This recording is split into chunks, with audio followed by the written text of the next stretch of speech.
Hi, I'm Daniel Andrews, owner and creator of Dan Bets the NFL, and welcome to my NFL Week 3 picks video. If you like sports betting, this is the channel for you. Go ahead, hit that subscribe button. And before I reveal the game that I bet on this week, I'm going to introduce you to Denver Gator, who's been on fire so far. He is 4-1-1 this year picking the NFL. All right, so we're here on the pick segment where I'm live with Denver Gator. Now, Denver Gator went 2-1. Last week. Unfortunately, the two wins were large money line bets, and the one loss was the Cincinnati Bengals. So even though he was 2-1, technically he took a loss, but he is 4-1-1 for the year. Now, Denver Gator has 3 games he's avoiding. Which games do you not want to put action on this week, Denver Gator? All right. First off, 2 teams that nobody knows anything about that are mediocre at best. Texans at the Bears. They got the Bears favored by 2.5. I think the Texans might actually pull this off and win it, but the Bears seem like they're very inept at offense. They got a pretty good defense as always, but Justin Fields has a lot to prove, and the Texans, you never know if they're going to come there to win, and the Bears are just, I don't know how to even read the Bears right now. I don't think they're going to be a very good team for the rest of the year, and betting on 2 bad teams is a bad idea in my book. I couldn't agree with you more. Always a good idea to not bet on 2 bad teams. And then what's the second one that you got, brother? Raiders at the Titans. Avoid that game just because that's going to be a coin flip, and it's going to be a sloppy game. It's not going to be a good game at all to watch. All right. And what's the third game that you're telling people not to bet on? Division game, Monday night game. Cowboys and the Giants. The Giants are starting off 2-0. Good for them. Cowboys didn't look very good with Dak Prescott. Yeah, that's fair. Lose him. But then to beat the Bengals, that was a huge upset with a backup quarterback, Cooper Rush. But don't be jumping on any hype trains for either one of these teams. Both of these teams, first of all, it's division rivals. And they've got a long history of hating each other. 2, Giants starting off 3-0. That sounds insane. Yeah. And then the Cowboys beating the Giants with a backup quarterback. That sounds just as insane as, the Giants starting off 3-0. So I'm avoiding that game altogether. I 100% agree with all 3 of these. These are 3 games that I'm also avoiding like the plague. Now, give us now this week. You only have 2 games. Now, what are the 2 games you're putting action on? Chiefs and the Colts.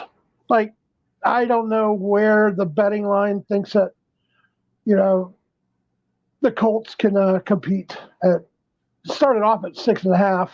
Now it's moving down to 5.5. Now it's moving down to 5.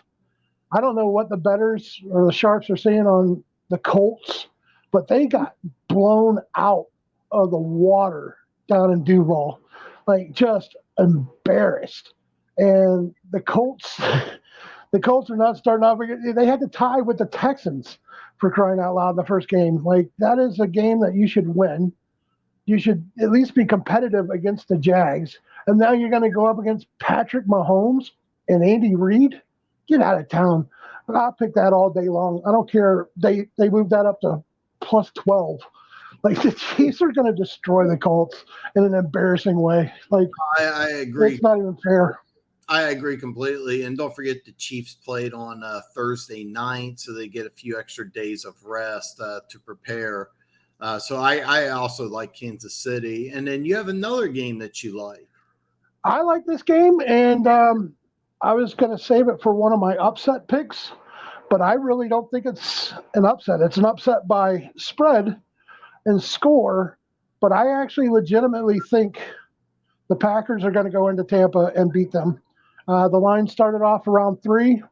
Now it's moved to a pick 'em at -1.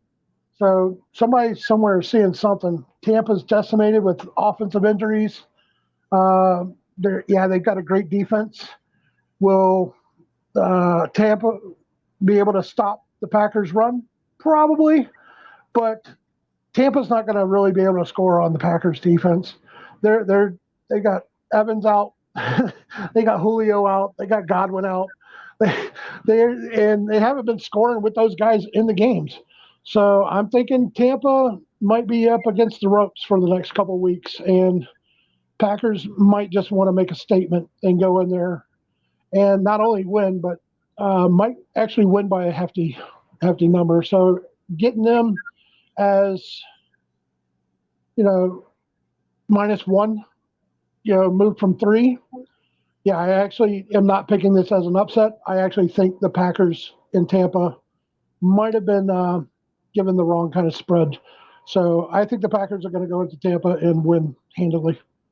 All right, yeah. As of right now, I got Green Bay +1, and I actually agree with you. I think Green Bay is going to win this game. Denver Gator, man, look forward to seeing you next week, brother.